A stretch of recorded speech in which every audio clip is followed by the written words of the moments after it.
Hello everyone, this is Ramirez with Tidewater Renaissance Fighting Arts, and I am here today with one of our other instructors, Tim. And today we're going to talk a little bit about using the Descendant Leather Partisans. This was a subscriber request to talk a little bit about this. I'm going to kind of give a full disclaimer. I'm no expert at Marazzo, so I know there are techniques that are there. I'm doing this largely based on our experiences with using the Partisans here at the club. So if we go into guards, one of the things that we can still do is we can still attack butt spike first. And the catch about that is, once again, gaining leverage. I'm going to, because he has so much more of a point advantage in terms of reach, so go ahead, just extend that forward.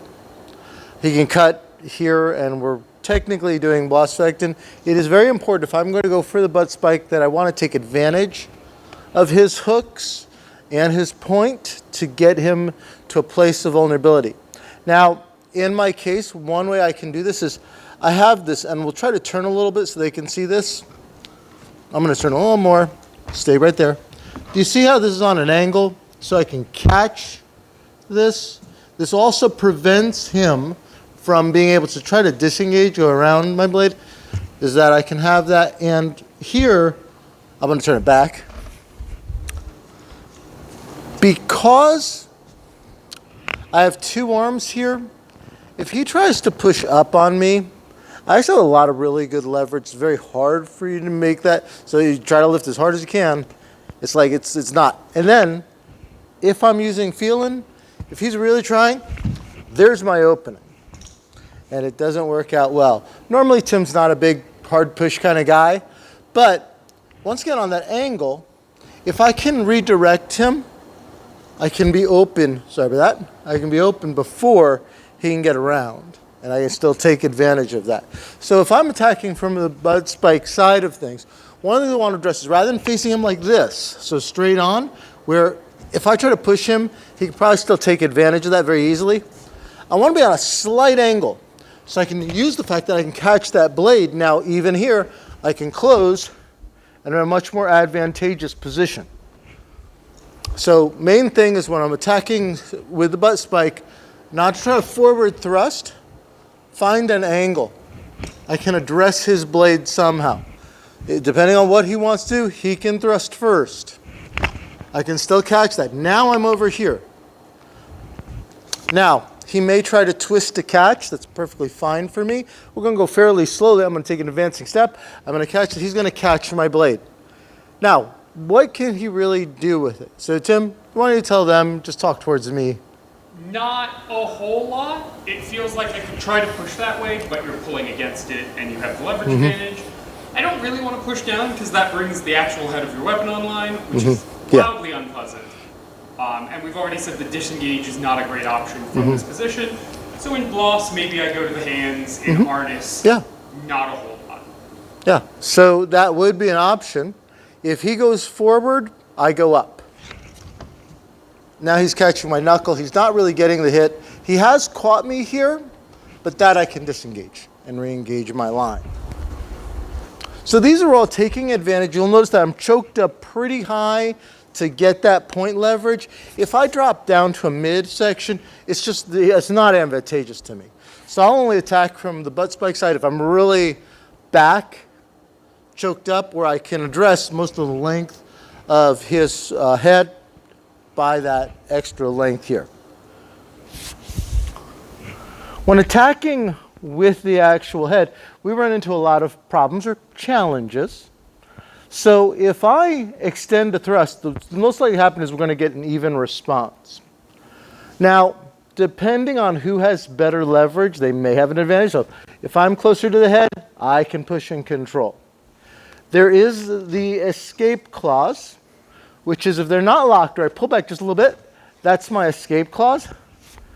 And once again, you kind of can't predict when that'll happen. So I'll let Tim use the escape clause. Seems kind of fitting. You're Tim. You're using the escape clause here. And he comes from my hand. So we have to be mindful of that quick release. So if I'm feeling here and I immediately feel him detract, make sure I have a plan, because that's probably what he is going for. The same thing, if I'm here and he feels a retract, So he started to feel that retract. He just pushed right on up. This puts us in an awkward situation of what to do next, because normally we'll close. And closing will almost always engage in one of us grabbing or trying to grab both. Who grabs my dagger first or his dagger, and this ends up becoming wrestling and dagger play. Anytime I can close in, usually I drop my weapon and I go for the grapple. One of the advantages of being a little shorter and a little heavier is that I have a little bit more advantage there. Yeah. So, once again, attacking with the spearhead. Sometimes, and you don't really have, like hitting with the head, technically this is curved.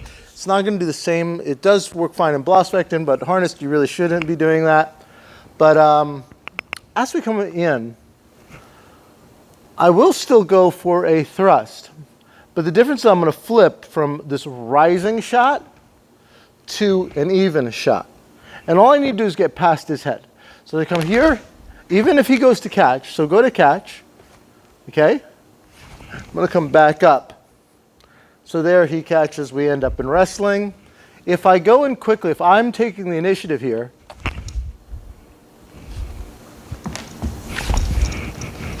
he pulls, we're back to square one. Even there, though, you're wound up for a strike against the face. I'm really not. Right. Best I can do is free the weapon. You can actually strike. Now, I have done a couple of times here, is I'll go with a sideways, and if he doesn't want to get a shot, or I'll attack low, attack high, and if I attack high, then it counter low, because he'll want to address that and then come in. So it's kind of wise to do feints or even big swings, because he doesn't want to get hit with this any more than I do. Shortcut, and there's my stab. So I'll do that again. I'm coming for the head. I'm going to swing upwards. He's going to respond, but what I'm doing is instead of extending my arm out, which he would catch, I'm keeping my arm retracted. I have a video on the shortcut in our library, so if you go to the video section, we can talk more about that. But there have been several times with several opponents. This has worked remarkably well. Here to there. And all you have to do is make sure you don't extend your forward arm, and just let that go past. If he does that to me, the same idea. He is striking towards my head. I'm coming here to block. I'm vulnerable. He gets that cut. Almost the more, in terms of doing feints, the more presentable and credible a threat, the better. The longer I have this out here, the more likely he's going to want to address it. If I kind of retract early, so you can kind of see that, he knows that he's safe. So I really want to make sure I'm swinging out and make him address that, then I can take advantage of it. So I hope that gives you a couple ideas. Tim, do you want to add any thoughts? I think you covered most of it pretty well, especially the being able to flip and choose whether or not you're engaging the hooks or not. That could be a big difference maker in a lot of engagements, is just choosing not to engage those parry hooks and making sure that your partisan can slide past the opponent's guard. Okay, so this is a few of our thoughts on partisan sparring. Once again, these are the Descendant Leather partisans. I do have a video on them, so I will try to link that below. And once again, we're both from Tidewater Renaissance Fighting Arts. We're based out of Norfolk, Virginia. And if you're interested, I'll leave a link below for more information about our club. And I will see you in the next video.